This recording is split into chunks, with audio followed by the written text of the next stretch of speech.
இந்த பன்னீர் பட்டர் மசாலா வந்து பாருங்க,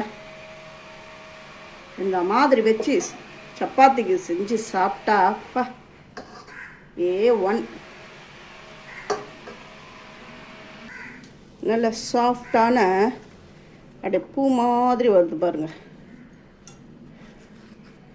அப்படி வச்சு அப்படி சாப்பிட்டா A1 ரொம்ப நல்லாயிருக்கும்.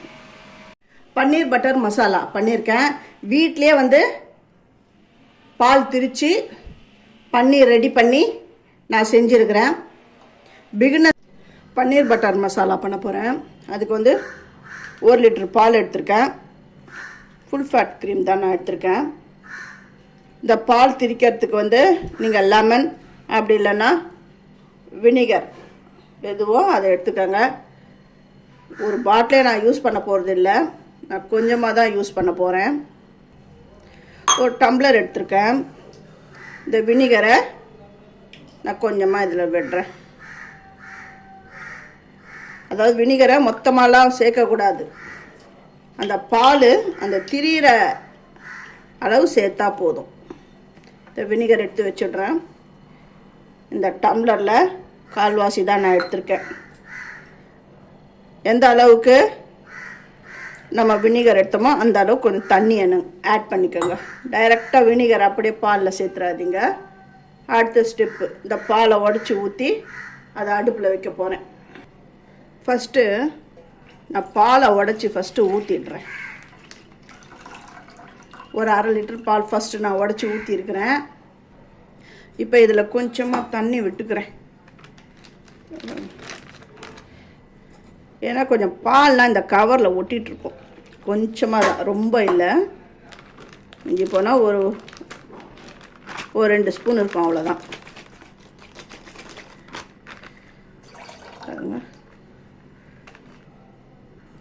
இப்போ 2வது கவரையும் நான் உடச்சி அந்த பாலையும் இதில் நான் சேர்க்குறேன்.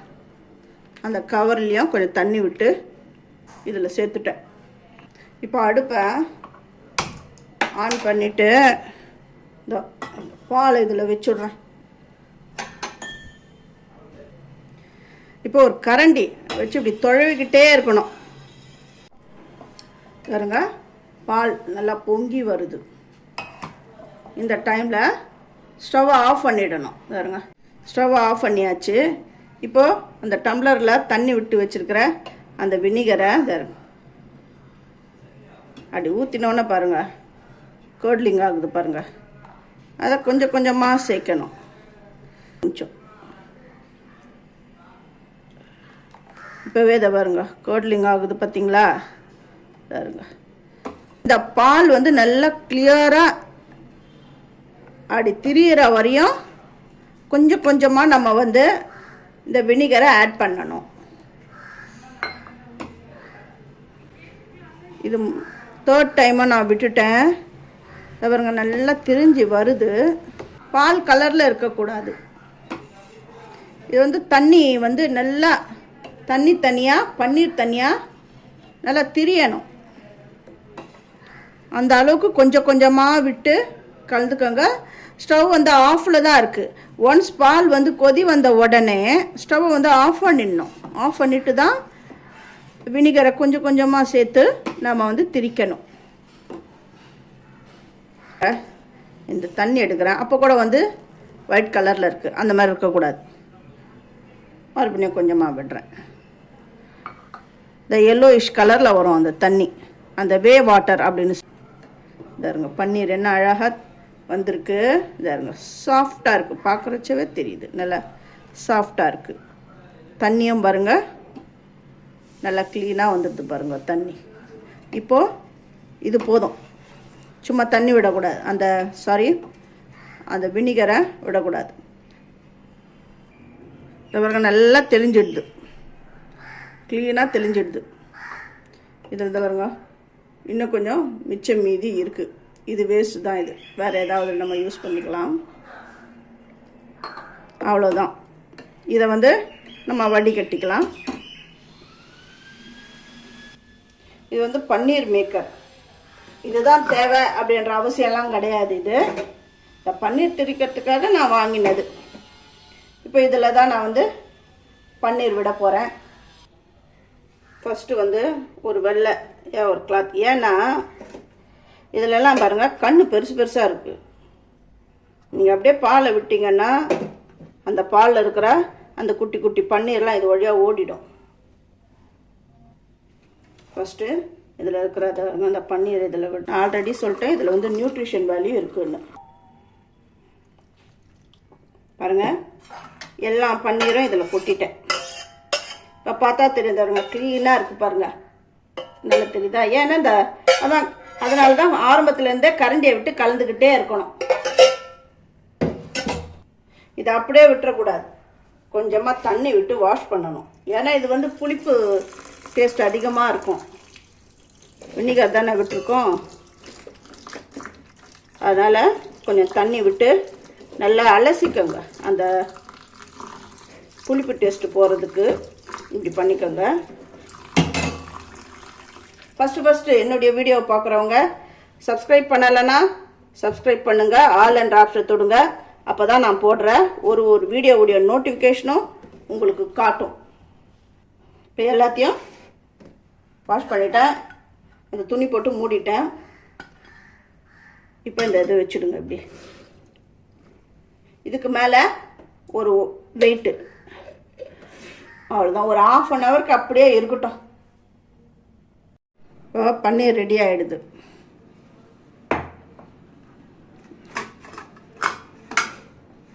பாருங்கள் ரொம்ப நல்லா ரெடி ஆகிடுது.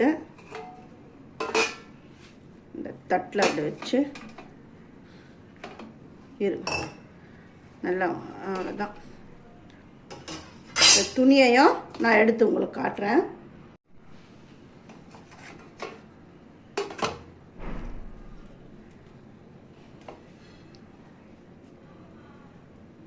பன்னீர் பாருங்க ரொம்ப நல்லா வந்துடுது.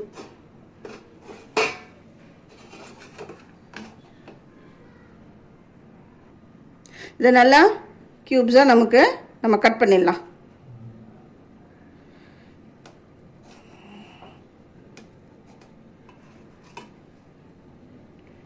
ரொம்ப சாஃப்டான பன்னீர் வந்து நம்ம வீட்டிலையே செஞ்சிட்டோம். பார்த்தீங்களா, ரொம்ப நல்லா சாஃப்டாகவும் இருக்குது. நல்லா க்யூப்ஸாக இதை கட் பண்ணிக்கலாம்.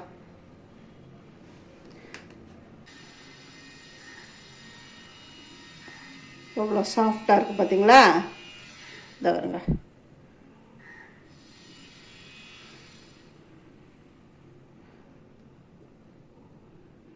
இப்போ இதில் பன்னீர் பட்டர் மசாலா பண்ணுறதுக்கு ஆரம்பிப்போம்.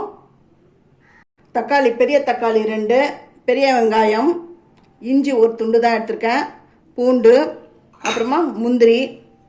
இது வந்து மேத்தி இலை, அதாவது காஞ்ச வெந்தயக்கீரை. இதை வச்சு தான் செய்யணும். மெயினான இன்க்ரீடியன்ட்ஸ் வந்து வெண்ணெயை இதில் நான் சேர்த்துடுறேன். ஃபஸ்ட்டு சில ஹோட்டல் கடையிலலாம் எண்ணெய் சேர்ப்பாங்க. நம்ம வீட்டிலே பண்ணுறதுனால நம்ம வந்து வெண்ணெய் சேர்க்குறோம். இப்போ வந்து வெண்ணெய் ரொம்ப சேர்க்க முடியல அப்படிங்கிறவங்க வெண்ணெய் கொஞ்சம் எண்ணெய் கொஞ்சம் ரெண்டுமே மிக்ஸ் பண்ணி கூட சேர்க்கலாம். ஃபஸ்ட்டு வெங்காயத்தை போட்டு வதக்கிக்கலாம். ரொம்ப அப்படியே நல்லா கிறிஸ்பியாக வதங்கணும்லாம் அவசியம் கிடையாது. இது கூட உப்பு கொஞ்சமாக போட்டுக்கிறேன்.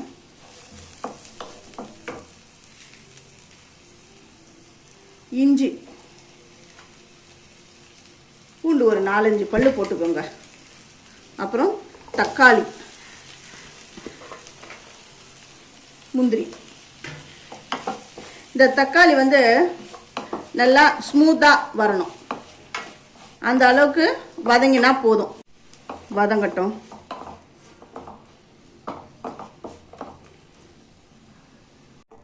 வதங்கிடுது. இது நல்லா ஆறட்டும். நல்லா ஆறிடுது. இது ஒரு மிக்ஸி ஜாரில் சேர்த்துடுறேன். மிக்ஸி ஜாரில் இது எல்லாத்தையும் இப்படி சேர்த்துடணும். வீடியோ லாங்காக தான் போகும், ஆனால் இது கிளியராக தெரியணும்னா ஸ்கிப் பண்ணாமல் பாருங்கள். இப்போ இதில் கொஞ்சமாக நான் தண்ணி விட்டுடுறேன். ஏன்னா ஒட்டின்னு இருக்கு பார்த்தீங்களா, அந்த வெங்காயம் தக்காளி இது எல்லாமே இதில் சேர்த்து கொஞ்சம் நல்லா ஃபைன் பேஸ்ட்டாக நம்ம அரைச்சிக்கலாம்.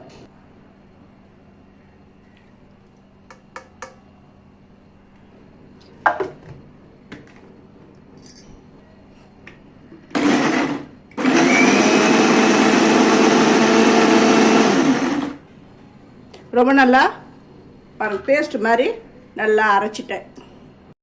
அதுக்கப்புறம் மிளகாய்த்தூள், தனி மிளகாய்த்தூள், கரம் மசாலா. இது வந்து காரத்துக்கு ஏற்ற மாதிரி நான் எடுத்திருக்கேன். 1.5 ஸ்பூன் எடுத்திருக்கேன். இது வந்து 1 ஸ்பூன் எடுத்திருக்கேன். அதுக்கப்புறம் தேவையான அந்த ஸ்பைஸ் எடுத்துக்கிறேன். 2 இலை, அப்புறம் ஒரு பட்டை, கிராம்பு ஒரு 2 பீஸ். இது போதும், ரொம்ப ஸ்பைஸ் வந்து வேண்டாம். தேவைப்படுறவங்க சேர்த்துக்கோங்க. அதே பாத்திரத்தை தான் நான் அடுப்பில் வச்சுட்டேன். இந்த வெண்ணெய்லாம் எனக்கு கட்டுப்படி ஆகாது அப்படிங்கிறவங்க வெண்ணெய் வேண்டாம், எண்ணெயில் கூட செய்யலாம், நம்ம இஷ்டம்தான். ஃபஸ்ட்டு இந்த ஸ்பைஸ்லாம் நான் இதில் சேர்த்துட்டேன். இப்போ வந்து எடுத்து வச்சுருக்கிற இந்த மிளகாய்த்தூள், கரம் மசாலா இதில் சேர்த்துட்டேன். அப்புறம் இது கரைஞ்சி போயிடும். உடனே அரைச்சி வச்சுக்கிற அந்த பேஸ்ட்டை இதில் சேர்க்கணும். சேர்த்துட்டு இதில் கொஞ்சம் தண்ணி விடணும். அந்த மிக்ஸி ஜாரில் ஒட்டின்னு இருக்கிறதெல்லாம் தண்ணி விட்டு சுத்தமாக எடுத்துகிட்டு வந்துட்டேன். இப்போ உப்பு திட்டம் பார்த்துக்கோங்க. இது கொஞ்சம் இந்த ரா ஸ்மெல்லாம் போகிற அளவுக்கு அப்படியே கொதிக்கட்டும். உப்பு பார்த்துக்கோங்க, தேவைப்படுறவங்க உப்பு கொஞ்சம் போட்டுக்கோங்க. இது ரெடி ஆகிடுது. இந்த டைமில் நம்ம வச்சுருக்கிற பன்னீரை இதில் சேர்த்துடலாம். பன்னீர் எல்லாத்தையும் சேர்த்துட்டேன்.